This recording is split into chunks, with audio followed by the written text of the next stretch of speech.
I had literally had these like plastic fetuses thrown at me like stones, right? I had seen their signs. I had seen their threats of hell. I had lived hell. There was nothing these churchy people could sell me.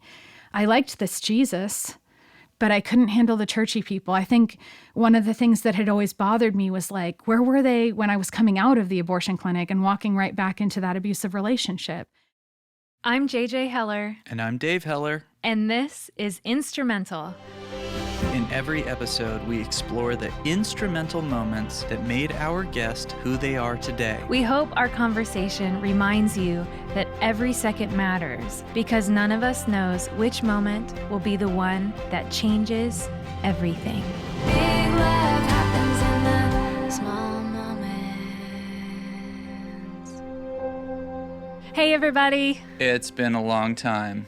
Oh boy, welcome back to season 4 of Instrumental.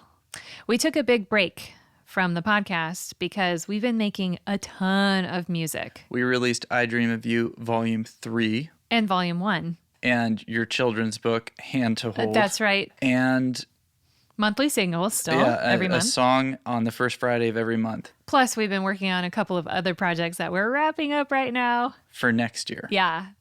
All that to say, it's been a little bit difficult to find time to speak with guests and edit interviews, but we're back. Yay! And we have a fantastic first episode of the season.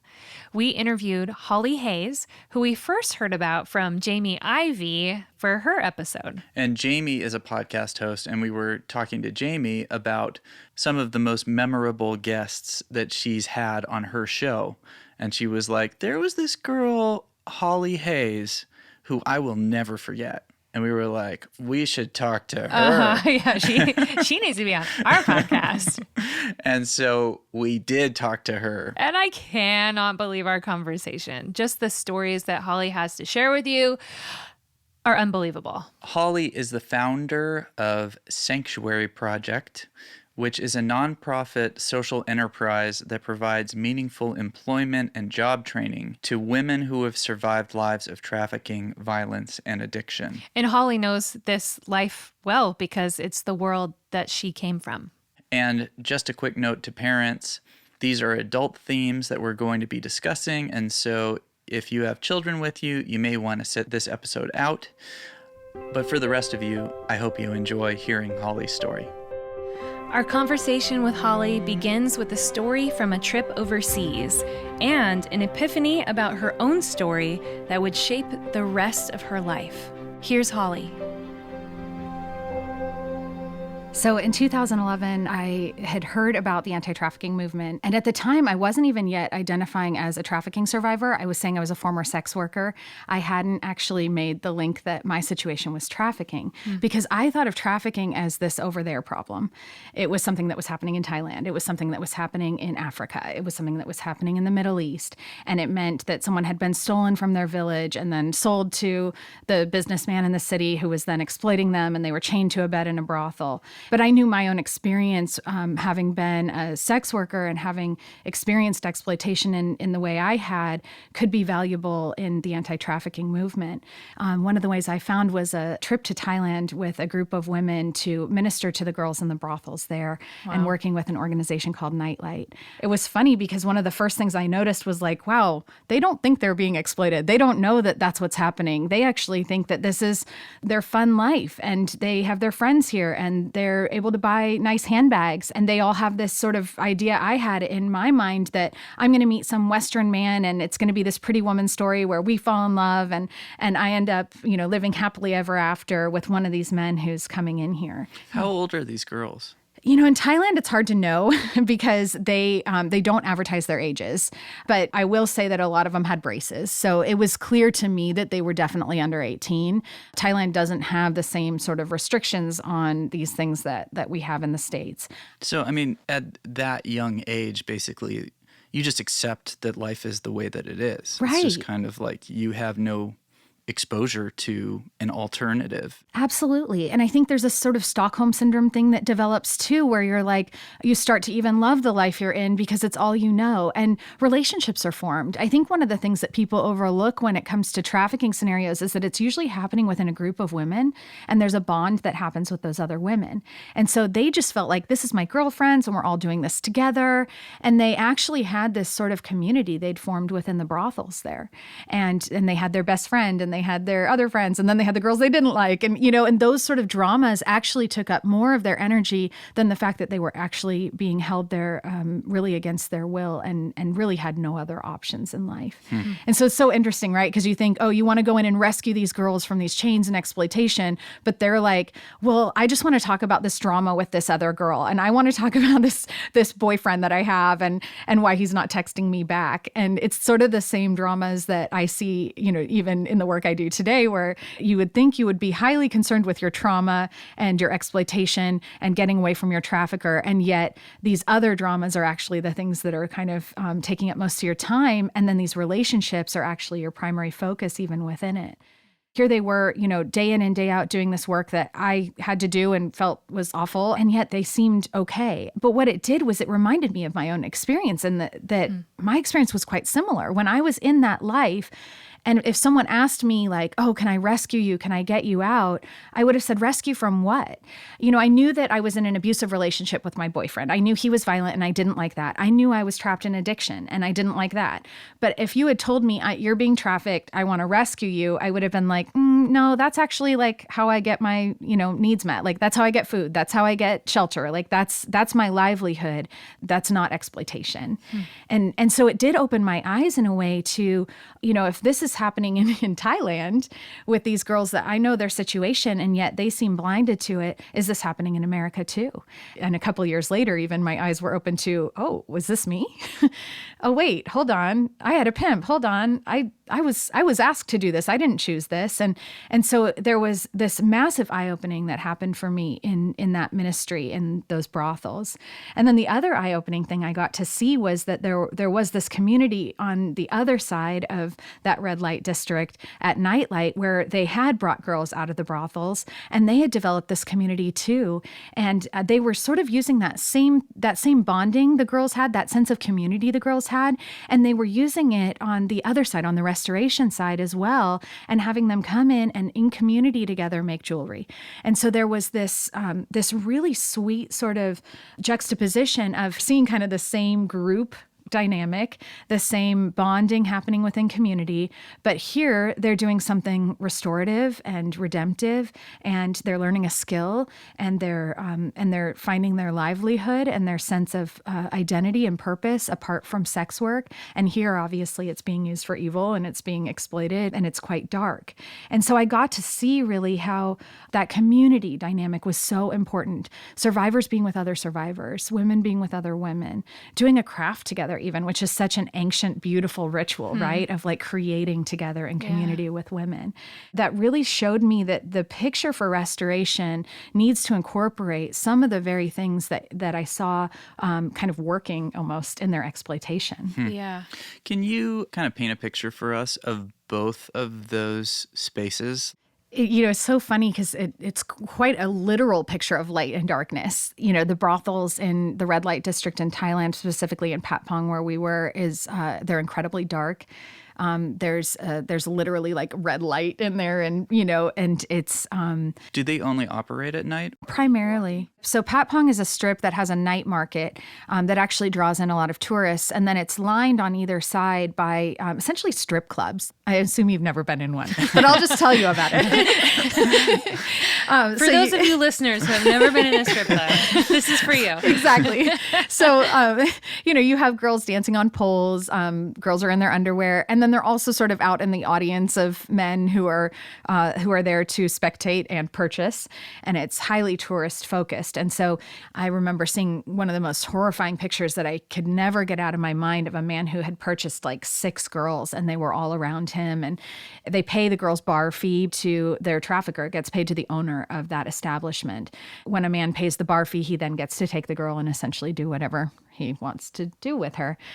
So the girls are all trying to get bought, because if they don't get bought at the end of the night, they're going to be in trouble. And they'll do whatever they have to do to get that bar fee paid.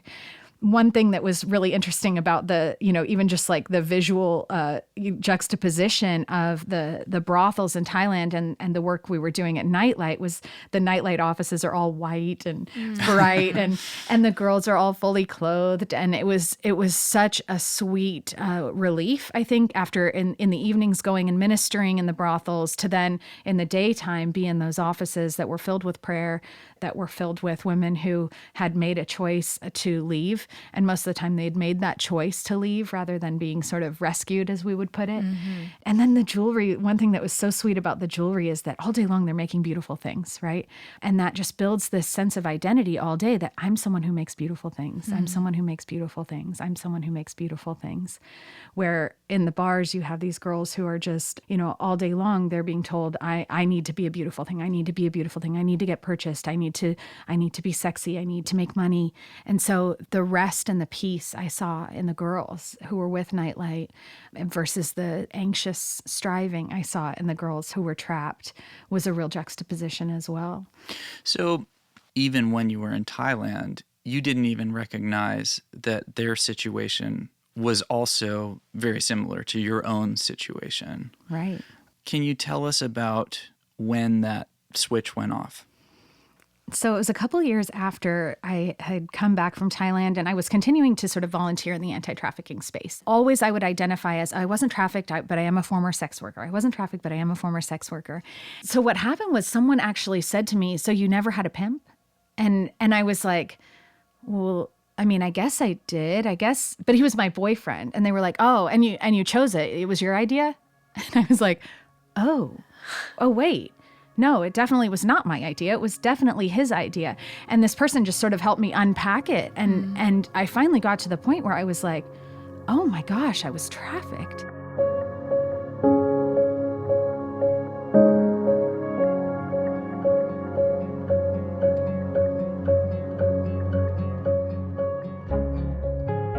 I had built this narrative of my life, actually, that I was a failed prostitute, that I had tried to be a prostitute, but then, kept getting drunk and high and not showing up for the jobs he'd lined up for me. And I had failed at prostitution, which was just the lowest you could go in society. And I went one lower by failing at it.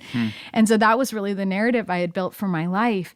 And here, all of a sudden, someone was framing this for me as like, no, actually, like, this is something that was done to you. This is an exploitation that was done to you. This is not your failure. This is someone taking advantage of you. And it was like my eyes were just open, and all of the memories of how it happened and what happened came flooding back to me. And I realized, like, oh my gosh, this was me. Of course, I would know if I was trafficked, you would think, right? But our situations in America are often so manipulative and coercive. When you're in the situation, you don't want to see yourself as someone who's in chains. You want to see yourself as someone who is making choices, living your best life. I do this thing, I make a ton of money, it's easy money, even if someone else is taking that money, but I don't have to worry about where I'm living or what I'm eating, or, all my needs are met, and all I have to do is do this gross thing every once in a while. And I think that it's that Stockholm thing again, right? Where we just don't want to see ourselves in the moment as victims. And this is where I become very sort of protective of people talking about doing rescue of women in trafficking, because I have yet to meet, I'll say I've met one woman that while she was being trafficked would have desperately wanted to be rescued.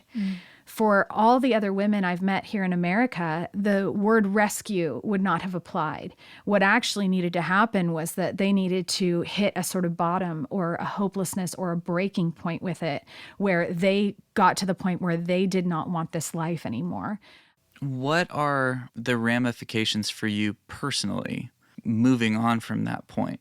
I was victimized. I was manipulated. This was not freedom. This was not my choice. What do you do? what happened that was really interesting for me in that moment was that I realized, I wonder how many other women here in America have had the same experience I have and are not identifying as trafficking survivors.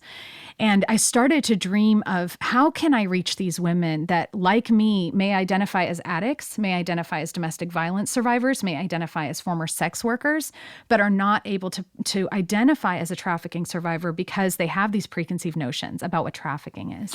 Do you remember the first time that you were able to talk to somebody and they experienced that same? Yeah. Pretty quickly after moving to Austin, I got connected with a jail ministry that went into the jail in Travis County, which is our county in Austin. What are these ladies like? Are they what you imagine they would be like? Well, I'd been to jail before. This was not my first time in jail. Okay. I'd been in and out of jail quite a bit during the years. I was lost in addiction and trafficking and violence and homelessness eventually. And so I had spent time in jail on the other side. So for me, it was just exciting to go in as a free person and be allowed to leave. Was this your first time going back to a jail as a free person willingly to tell your story? I'd done it one other time. I'd gone in with like a recovery meeting, but this was my first time walking into like an adult women's penitentiary where it felt very much like what I had experienced. And my heart still races every time I walk into the jail because there's like this little part of me that's like, is there some warrant out there or like something like, are they going to be like, and every time the chaplain calls me into his office, I'm like, oh no, I'm in trouble. He found out. Like, I mean, they know my whole past and history, you know, but I'm like, they're keeping me, like, this is it. And I joke with my husband all the time, like, well, at least if I like break the law and end up getting arrested, I have a whole bunch of friends on the inside. So I'm good. Like, I'm like, they all have my book in there. I'm like a celebrity in the jail. So they love me there. But yeah, for me, it's particularly difficult to go back in because I see what they're wearing. You know, I see, it's so funny, but like even the fact that like you're not allowed to like wear makeup or have hair straighteners or any of those things, I just remember all those things so viscerally, and those are a trauma for me. And so for me, every time I'm going back in, and particularly that first time coming into the jail, remembering what the underwear felt like, remembering what the clothes felt like, remembering how it felt to not be able to like shave your armpits, or just those little freedoms you lose when you're in there. And then I very viscerally felt when I was allowed to leave. I remember like the first time I walked out of the gates being like, how do I get to leave? How do I get to leave? Like, how do I have the grace on my life and the freedom in my life today that they let me out of this jail? Because I am just like those women, and I deserve to be locked up just like those women. And I have been those women. And yet somehow today I get to leave and go out to like my nice car and drive home to my nice husband in my nice house and like live this whole other life. And it feels unfair to me sometimes. Like, how did I get this grace? And why don't they have it? And how can I give like 10% of it to them?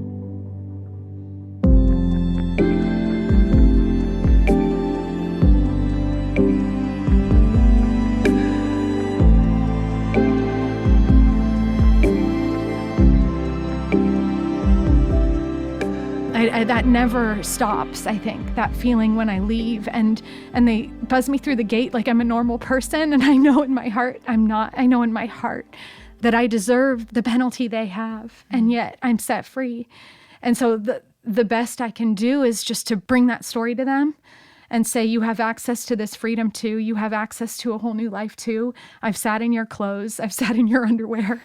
I've sat, you know, like I'm here with my hair straightened today. And like, it's because of Jesus, and it's because of this gift of new life, and you have access to it too.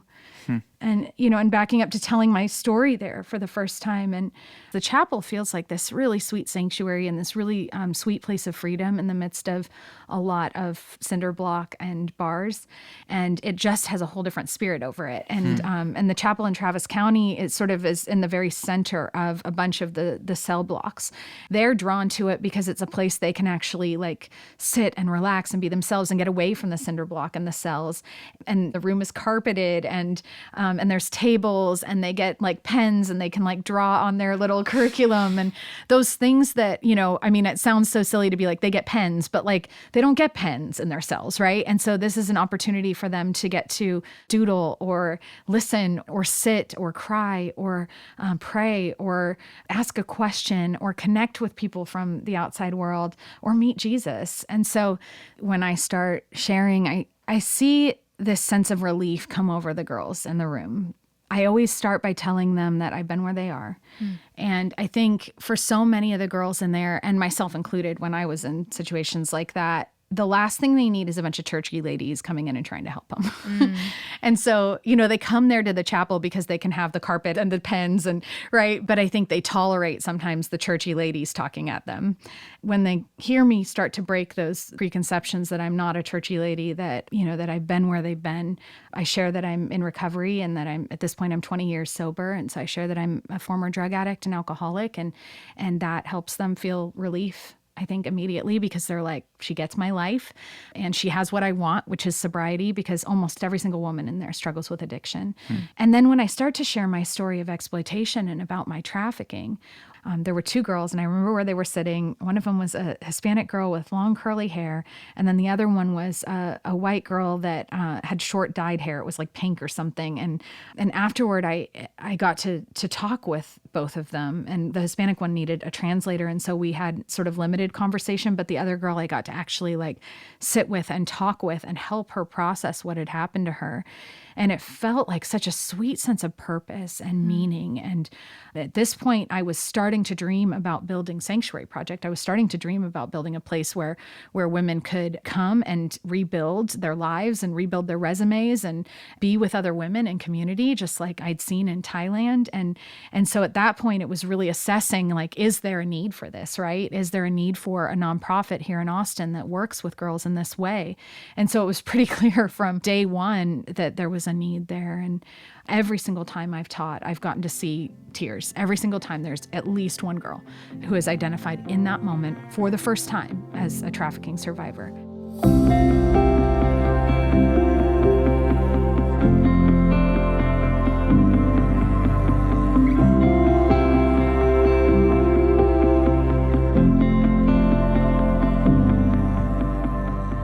Here are these incarcerated girls who are coming to the chapel for the pens and the carpet as opposed to the churchy ladies. Mm-hmm.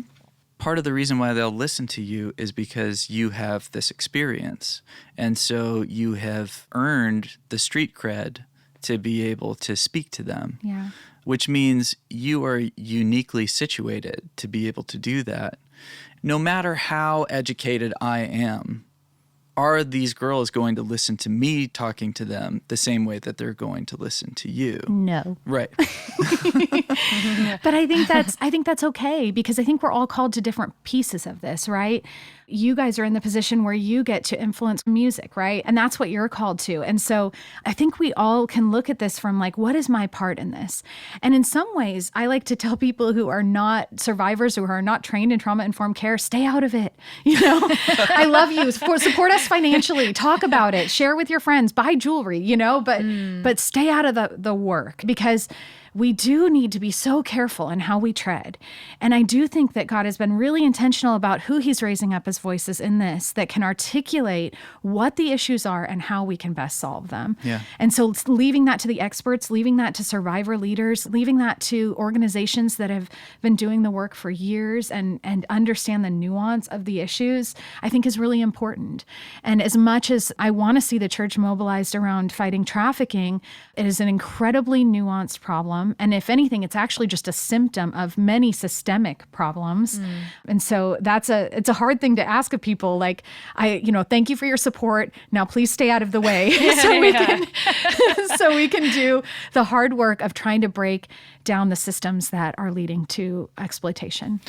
So I feel like that takes us into the creation of Sanctuary Project. Yeah, I mean, we talked about these systemic issues that trafficking is a symptom of, and one of those is access to employment, especially after incarceration. What I felt so called to build after meeting some of these women in the jail and being back in America and seeing some of the systemic issues I was seeing in Austin and that were leading to trafficking, what I realized was that in order to restore, we have to rebuild resumes and we have to give opportunity. I have always kind of been an entrepreneur, and my first job was as a drug dealer when I was 17. And so I've always seen margins, and I saw like, okay, so my drug dealer is really bad at customer service. If I just called people back, I probably could take all his clients. And I have a business mind, and that business mind was used for evil kind of my whole life, right? Like it was like I was selling drugs, and then I was like working as a stripper, and then I was being trafficked and working in prostitution. And I had to use all of my hustling and entrepreneurship in those spaces, and was able to do those things well. And so what I started to realize was that all of the women that I met were bright and entrepreneurial. Wow. And those entrepreneurial skills had landed them in jail. Yeah. Because they were all being used for evil, right? And so how can we take that entrepreneurial spirit and that strategic mind that has been used for criminal activity and turn it around and use it for good? When I started to dream of what I would want to build, it was, I need this to be a place where women are allowed to cry at work. I need this to be a place that they can come in day one out of jail and feel safe and feel known and feel loved. I thought back to that space in Thailand and the white, bright light space that felt like a sanctuary. And even the word sanctuary itself, which means a place of refuge and a consecrated place. Sanctuary was initially meant that someone was protected from the law. And so this idea of sanctuary being a place that was set apart and protected. And then jewelry felt really intuitive for me as well. And one of the frustrations I'd always had with sort of the social impact space was that the jewelry was ugly. Right. I mean, it's just not my style. But it was like really beaded and handmade looking. And it was like, oh, sweet, orphans from Kenya made this. Oh, yeah. I can tell, like it just wasn't what Western women were buying and wearing. And I had always thought, well, man, it would be so cool to kind of get in there and say, hey, here's what Kate Spade is doing. Here's what Kendra Scott is doing. Do something like this. And I really wanted to build something that was on trend, and jewelry pieces that women would want to buy anyway. What are the trends that people are wearing? What are they buying? What are they going to purchase and then wear, so that they're talking about it and someone's saying, what a cute necklace. Where'd you get that? And they're able to say, this was made by survivors, and provide employment over here, but also provide a product over here that I can do better than someone else. In the same way I was looking at my entrepreneurship as a drug dealer, right? If I can provide better customer service, if I can provide a better product, if I can have that angle that connects someone to a cause, this is something that could be really successful and help these women rebuild at the same time. So I taught myself to make jewelry on YouTube. I had no idea how to make jewelry. I had never done it before. And it was just me like making jewelry at my kitchen table and then just saying, okay, God, like you bring the women, And there was a family at my church that I had prayed for. A man was connected to me for prayer because he had a daughter who was homeless and addicted, and he suspected being trafficked as well. I met with this man and I prayed with this man and his wife. I started praying for this girl every single day. Like, I don't pray for anybody every day. I don't pray for my husband every day. We like pray with our daughter every day, but but for some reason, this girl, her name came to my mind every single day, and I prayed for her every single day. About a month into having started Sanctuary Project, and it was like my friends were buying jewelry, and I was like setting up little shops at our church or whatever and selling jewelry a little bit. But I got an email from this girl. And she said, my parents gave me your email address and they said you might be able to help me. I'm in a dangerous situation. I think she said, I'm 2 days sober at this time. And is there any way you can help? And I made arrangements to pick her up and take her to a recovery meeting. And little did I know that in that pickup, I would be actually rescuing her from a trafficker, and not just picking her up to take her to a recovery meeting, but loading everything she owned into my car and getting her into a sober living house and getting her away from this exploitive situation. And so she became my first employee, and we would sit on my kitchen floor together making jewelry and talking. And it was such a perfect picture of what God had intended for this ministry and for this business. And so that was such a little nugget of God being like, yep, this is what I have for you.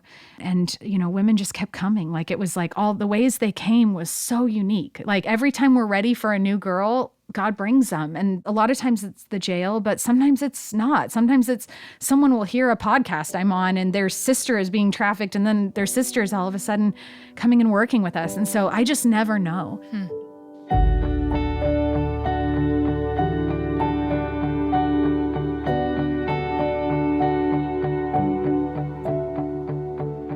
So we started growing really quickly, and I didn't do any marketing. I didn't have any like ad strategy or anything. But what was so cool was I got invited to be on my friend Jamie Ivy's podcast, and she has a massive, sweet, loyal following that just glommed onto us and was like just there.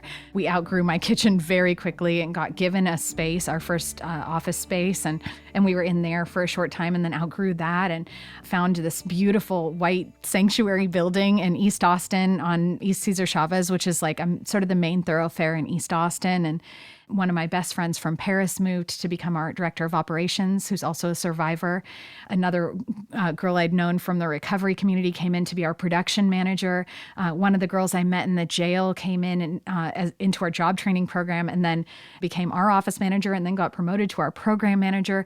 And so I saw God just bringing us this incredible team of survivor leaders, not just survivors packaging and shipping and labor in our job training program, but women with master's degrees and women with resumes and careers that they'd had before Sanctuary Project, but were survivors who could help actually lead this thing with me and steward this thing with me.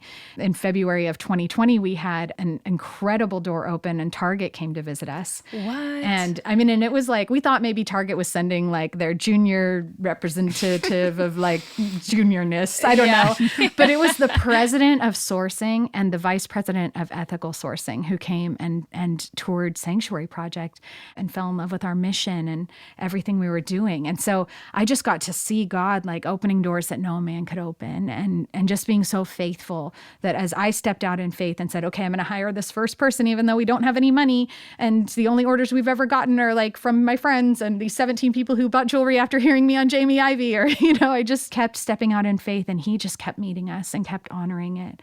We did a lot of pop-up shops around Austin. So we were in Austin every weekend at a different pop-up shop and selling jewelry. And it was so fun because I got to like meet and interact with the community and people could see what we were building and what we were making. And it was working. We had this pop-up shop model and we had this fundraising model. And then March 13th of 2020, every single thing that we had as a revenue source got shut down. And so in one day, every single pop-up shop we had booked through the summer was canceled.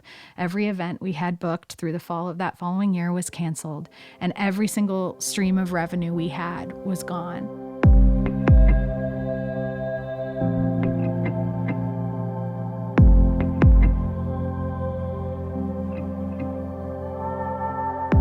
And I remember getting on my knees, literally, like in tears, and just asking God, what do I do now? What do I do? And at that point, I had 12 women working for me, and I had a sort of monthly salary payroll were about $15,000 a month, and we had $22,000 in the bank. And I looked at our bank account, and I looked at what I knew I had to honor, and I was like, I can't do it. I can't do it. And I got on my knees and I just said, God, what am I supposed to do? Like, who do I let go of? Who do I ask for help? Like, what do I do? And I remember him telling me in that moment, just speaking so clearly to my heart, I love these women so much more than you do. And I need you to not let one woman go. I need you to trust me and not let one woman go. And I felt in that moment like I was hanging on to him for dear life. Like I felt in that moment like, I cannot do this unless you show up. And I can't sign these paychecks unless you show up. And it felt like he was building something so beautiful, right? We had all this momentum going and so much was happening that was like, how could you bring us this far and just let it all fall? Yeah. And so I prayed and I obeyed. And when he said, don't let one woman go, I didn't. And all of my staff came to me and kind of made concessions. And, some were like, I'm going to go part-time just to help us get through this. And others were like, I'm going to go and live with my parents so I don't have to pay rent. And one was pregnant and she was like, I'm going to leave and go on maternity leave early so you don't have to pay me. And every single person came and just offered like some sort of assistance, cutting their pay, going part-time, something to help. And then every single person that we'd had as a supporter around us just rose up. And it was so sweet to see how friends of mine were sharing about us and saying, save this nonprofit, support them. My church came alongside us and said, what do you need? What do you need? It's like one of those moments, sorry. It's one of those moments where you just are like so grateful to be in a church and to see how God's kingdom can carry us when we can't carry ourselves. They paid our rent for 2 months, and every day I watched the bank account, and there was not one day that it dropped below $22,000. And there was not one day that it went above $22,000. It literally stayed at $22,000 for 2.5 months until we were able to reopen in the end of May. And then in one day, we jumped from $22,000 in the bank to $222,000 in the bank because our payroll protection came through and an emergency disaster loan came through. And it was like, I just saw God saying, like, this is for your faithfulness and it's being returned tenfold and you're going to be okay. And we reopened our doors in May after having had the most successful spring in sales we've ever had. We did 3 times the amount of business we'd done in the year prior just in that spring from people just shopping and us like selling online. And then people came alongside us and sponsored survivors. And then in June, Target came back, and I think they had been so worried. They didn't tell me that they'd been so worried that we weren't going to make it through COVID, but they checked in and they said, "So are you guys still going? Like, how are things doing?" And I was able to tell Target, actually, like, our fan base and our audience and our supporters have shown up more than ever before. And I got to tell Target this story of really God's faithfulness and our community's faithfulness. And then we signed a deal with Target.com in June of that year to start selling on their platform as well. And so it's been so sweet to see now we just live in this really stable community where we have orders coming in all the time from Target that just support us and we don't have to like worry, you know, and then we have this incredible community of shoppers and supporters who keep all of our women employed, and they got to steward this sweet little community of survivors through this storm. Wow. It's incredible. It's pretty special, right? Yeah, what I'm curious to know is, what is your dream for the future of Sanctuary Project? World domination. Something small. Right? Yeah. As you stroke your cat. Yeah. I would love to expand to other cities. I would love to just see more survivors employed, empowered. I would love to see social enterprises really come together under sort of a coalition of some kind. You know, there's an issue in the social enterprise world where it's easy to get burned out as an entrepreneur, and there's nowhere really to exit into, because who are you going to sell your brand to that's giving back, right? How do you navigate that? And so what I would love to create is some sort of private equity group to grow and scale within the social impact community, and to keep the causes supported and fostered and nurtured. That just would be such a dream for me.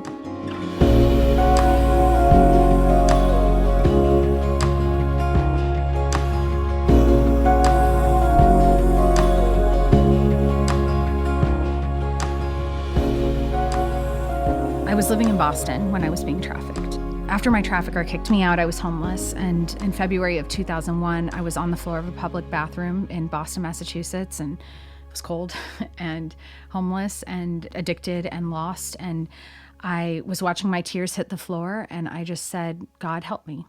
And I had never believed in God. I didn't have any experience with God, but that very night I met someone who got me into a recovery program in Boston. And I've been sober since that day and safe since that day. And I got involved in that recovery program and started to rebuild this new life. My degree was in musical theater, so I'd worked in musical theater up until that point and ended up moving to New York thinking I was going to do musical theater, and just started having such anxiety that I couldn't perform. Like, I would get great auditions and then like not show up because I was just so full of anxiety and terror, recovering from this massive trauma, right? New York was hard for me. It didn't feel like a safe place to be recovering. So I ended up moving home to San Francisco, and which was great because it felt like home, at least. And it was theaters I knew, and it was streets I knew. And then I didn't feel unsafe auditioning for those theater companies and stuff. So I actually got to kind of rebuild and redeem that musical theater work, and was working in theater in San Francisco for a lot of years. During that time, I ended up in the recovery community. I'm still active in the recovery community today, which is how I'm 20 years sober. So I had this idea of a higher power, right? Like, I knew there was like a God who I'd cried out to on this bathroom floor, and this God had rescued me. And so I'm trying to figure out, who is this God that rescued me? Like, The gods you meet in San Francisco are like yoga, meditation, affirmations. And I was trying all these things, but none of them matched my experience. Like I hadn't affirmationed my way off that bathroom floor. I hadn't like yoga posed my way into this new life. I had just been gifted it. And I was in the depths of sin and despair. And some God came down and gave me a whole new life. And so I ended up meeting someone who told me that God spoke to her in the Bible. What's so cool about that relationship with Tiffany is we'd known each other since kindergarten, and I had always pushed her away. I don't know if I like felt God in her or what, but I never wanted to let her close. And even through college, when we both started studying musical theater and she would try to stay in my life and be close, I was constantly pushing her away. It's almost like she's this picture of this God presence in my life that was just always there. You know, from the time I can remember, Tiffany was there. And yet I wanted nothing to do with her, right? And what was so cool was that it was when Tiffany broke that I actually let her in. Tiffany went through a breakup with Ryan, her now husband, and he completely broke her heart. They were just dating and she felt like he was the one. And Ryan said, I can't do this. And he walked away. And Tiffany was left totally broken. And she actually came up to San Francisco to visit me and asked if she could like get away for a couple days. And I was like, sure, Tiffany, you know. But I was struggling with a suicidal depression at that time, just getting hopeless with everything in my life and like trying to build success in every worldly way I could, but like finding it all empty and just being like, I've been looking for God for so many years now, never found him. What the heck? But I'm still sober. I'm still trying to like be a better person in the world. And so I was really at a breaking point in my life. But Tiffany breaking introduced me to a real faith in her. And I got to see Jesus in her in some ways because she was this other thing, right? Tiffany was holy. I didn't want anything to do with her. But when she broke in front of me, I was like, oh, Tiffany's human. Yeah. And she has access to God. There's this God and he's over there and he's holy and I want nothing to do with that because I can't be holy. Don't come near me.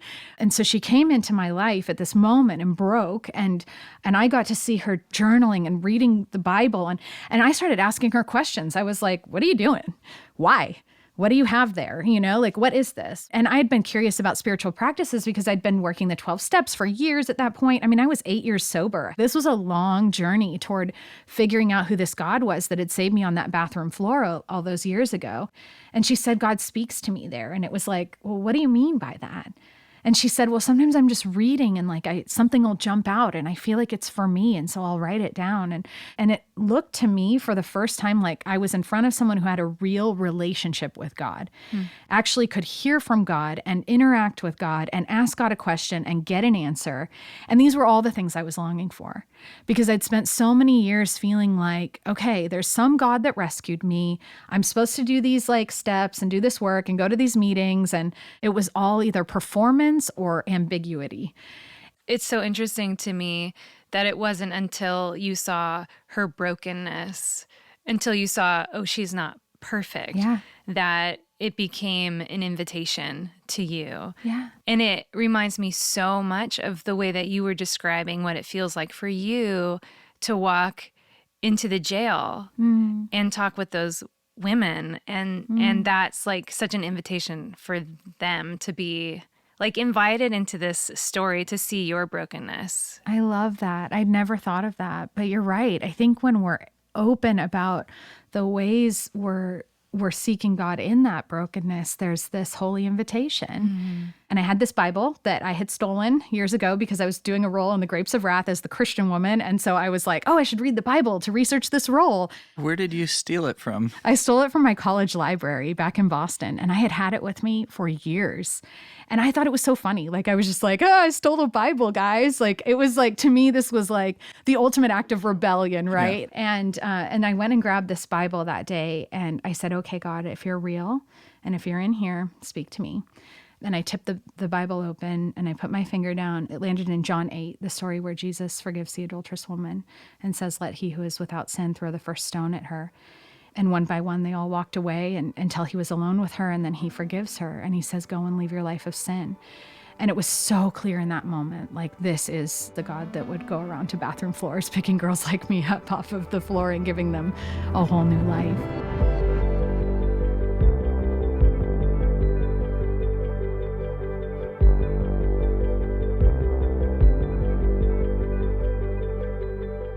had an agent down in LA, so I was like kind of back and forth between LA and San Francisco at the time.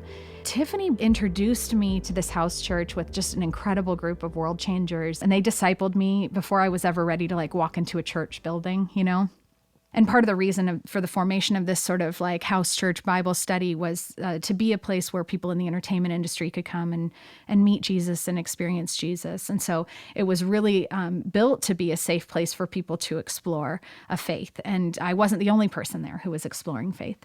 I was still afraid to walk into a church. Like I just didn't want to meet the churchy people, you know? Why did you not want to meet churchy people? I'd met the churchy people. They were the people who were protesting outside the abortion clinic, you know, and telling me that I was murdering my baby, that I was pregnant from my meth dealer. And, you know, and I had literally had these like plastic fetuses thrown at me like stones, right? I had seen their signs. I had seen their threats of hell. I had lived hell. There was nothing these churchy people could sell me. I liked this Jesus, but I couldn't handle the churchy people. I think one of the things that had always bothered me was like, where were they when I was coming out of the abortion clinic and walking right back into that abusive relationship and walking right back to that drug dealer, going right back to my trafficker? Where were they at that back door when my body had just been torn apart and I knew the weight of what I'd just done? Because at the front door, I wasn't going to change my mind. But at that back door, there was actually a moment when someone could have loved me and someone could have met me and given me a new life. And someone could have said, are you hungry? Are you safe? Do you need help? Are you okay? Are you sad? You know, someone could have been there and they were never there. And I'd only ever seen these churchy people as like this judgmental, threatening, unkind mob.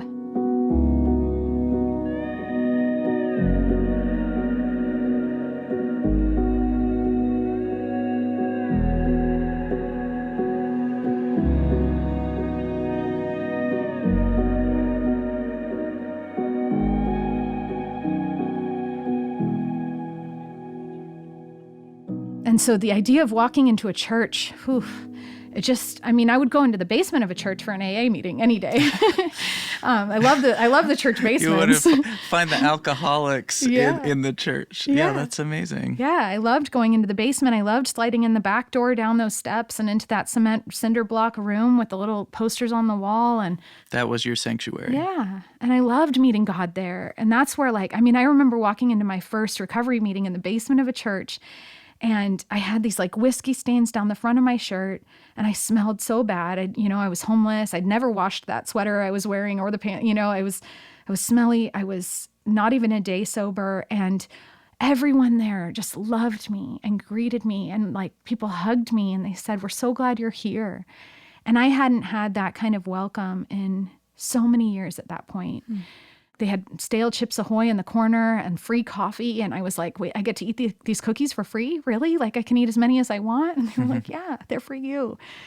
And I think when I imagined going into the sanctuary, as opposed to that basement, I just didn't feel like I would get that same welcome. Yeah. I didn't know if they could handle my smell. And I still wonder, to be real, I still wonder if the church can handle not just my smell, but the smell of a past that doesn't look like the box of Christendom.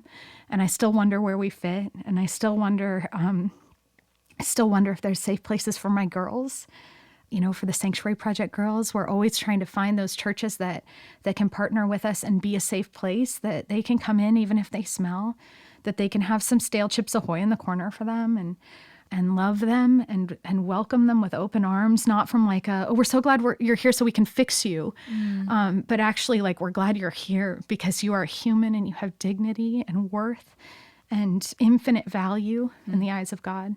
These Christians in LA were sort of showing me that they were safe week in and week out as I showed up at this little Bible study. How?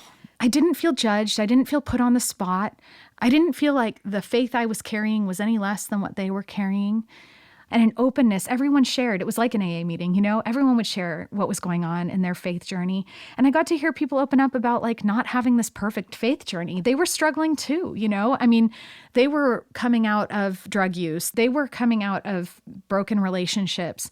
They were wrestling with real things. They were not goody-goody put together group, right? And they were also wrestling with social justice. One of the people in this group was Caitlin Crosby, who founded the Giving Keys. And so she was in the process of starting the Giving Keys. Another one was one of my best friends, Kim Biddle, who was starting Saving Innocence, which is an anti-trafficking organization, which is how I first learned about the anti-trafficking movement. And so this was a group of messy world changers. And I fit there.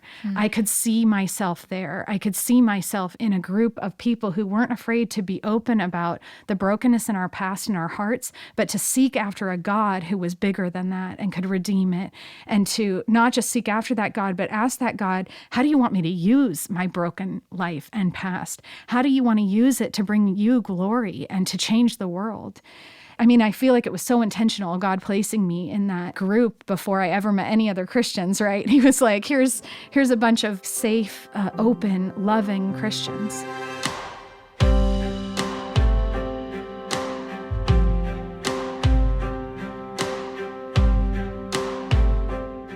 Having experienced the picket line at the abortion clinic, even though you don't agree with the people who are doing that, they're calling themselves Christians as well. You eventually became a worship leader. Like, you joined the establishment to a certain extent. To all of the extent, to the fullest extent in some ways. How did you reconcile the picketing Christians throwing plastic babies at you with what you saw in your childhood friend? I think what binds us together is love. I know now the love in the hearts of the picketers. When I met my husband, I learned that he had picketed outside abortion clinics, and how hilarious that God would give me a picketing husband. Like, what perfect redemption. But what a sweet picture of God's kingdom, because we all are just bound by love. And I know the heart that loves an unborn child so much that it would picket for it. I get it. And I also know the heart that loves a woman so much that they would meet them at the back door and do anything to save them from the life that abortion was a symptom of. And I think what helps me today is that I get to tell my story, and I get to share that I'm a woman who's had 5 abortions and who has walked those picket lines 5 times and walked out that back door 5 times, and that I can tell a different story about who we can be as Christians as a result. You know, I talk about this back door sometimes, and I had a woman hear me talk about this back door on a podcast, and she was so moved by it that she invited me to come and speak to their staff and speak at their annual gala. And she said, we want to be backdoor Christians. How do we do this? And we developed a relationship and a whole program of training on how to become the backdoor Christians. The best part of that was when they invited me to their gala, and I found out that it was in Fort Collins, Colorado, and it was the very organization that my husband and his parents had picketed with. And it was like, holy moly, Lord, are you serious that this could come so full circle, that even an organization that I've been heartbroken by finding out that my husband was a picketer with, right, could come around and say, we want to do things differently as a result of how we've heard God meet you. And so just to see that God would use me even as the smallest piece in a redemptive picture in his church. He has a place for me in his church, and it's sharing this, and it's talking about this, and it's starting new conversations. And those conversations are happening. And we have a whole new generation that we're raising up now, your kids, my kid, like we're raising a generation now that we can talk about these things differently. And in all of it, the through line is yielding to his love that redeems and restores, even when we've messed it up and done it wrong, because we've done it so wrong throughout history. I mean, there are generations of faithful people who have changed the church for good, and there are generations of messy people who have crusaded and killed in the name of Christ, and yet it's all his church. Somehow through all of the ick, it's stood, and it's had periods of redemption and revival and sweetness and healing, and then periods again of evil, and it probably will until he returns. But I can only hope that brokenness and that messiness in the church can even draw people in the way the brokenness in a human did for me, right? Like that if people can even see the church as messy, maybe there's hope. If the church can be messy, that maybe it can attract people who feel safe to be messy too.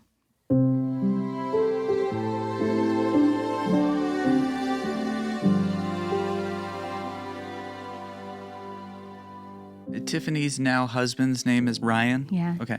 So Tiffany stayed with you because Ryan broke up with her. Mm-hmm. So you were able to see her as a broken person because of that breakup. So if their relationship just worked out, I would never have met Jesus. Isn't that crazy to think about? I mean, it's sort of mean. It's like when I think about things like that, I'm like, God, are you okay with being mean sometimes? You know, like you have to wonder, like, are you okay with allowing us to hurt and walk through something really hard because you actually have a bigger picture of a tapestry of what you want to create? You know, you don't think you can just like become a Christian or like get invited into the religion. Like, it's just not something that would have ever occurred to me. And I did need an invitation from someone. I feel like you needed an invitation from a safe person. Yeah, the street corner evangelist with a sign saying, heaven or hell, you choose, Yeah. was probably not the invitation I needed. Right. I mean, I've now had the opportunity of mentoring countless girls coming out of trafficking now. Had Ryan not broken up with Tiffany and had Tiffany not been through that pain, like I never would have met Jesus. And then I think about the ripple effect of like, wow, all those people who would never know the kingdom of God because Tiffany and Ryan never broke up, right? And so it does make you wonder, like, is God willing to be mean? Is he willing to allow pain for greater purpose? Because he knows it's a passing through that's opening so many other doors that we can't fathom in the moment.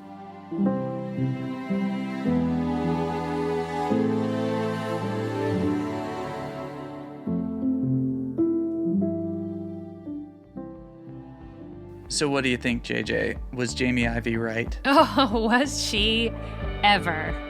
Holly is incredible, and I love what she's doing through Sanctuary Project, and I can't wait to see what comes next. You can find out more about Holly and her work at sanctuaryproject.com. This episode of Instrumental was produced by me, JJ Heller. And me, Dave Heller, Our theme music is my song, Big Love, Small Moments. that I helped write. You can always listen to JJ's songs by telling your smart speaker to play music by JJ Heller. We'll be back next week with another episode of Instrumental, so be sure to subscribe wherever you listen to podcasts.